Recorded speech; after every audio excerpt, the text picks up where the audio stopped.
د افغانستان مخکنی ولسمشر ټینګار کوي چې افغانستان د هغه د حکومت په تیرو کلونو کې د امریکا، روسیې او ایران ترمنځ نیابتي جګړې په ډګر بدل شوی و. له بلې خوا په دې اړه بېلابېل نظرونه ورکول شوي دي. د سیاسي چارو کارپوه نصیر احمد شیرزی وایي اشرف غني له عدم مدیریت او تښتېدو سره د افغانانو ټولې هیلې او د سولې ټول بهیر له ځنډ سره مخ کړ.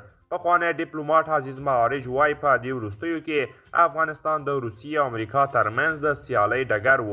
بیخي سمه وایي دا ډېر عمده ستونزې وې، حکومت پرځېدل او د طالبانو راتګ او په دوحه کې خبرې اترې ټول د دې مسایلو له کبله وو چې د امریکا په سیاست کې بدلون راوست. دا په داسې حال کې دی چې د ښاغلي اشرف غني منتقدین نوموړی په هیواد کې د جمهوري نظام د پاشل کېدو لامل ګڼي او وایي چې له هیواده د نوموړي په وتلو هر څه بدل شول.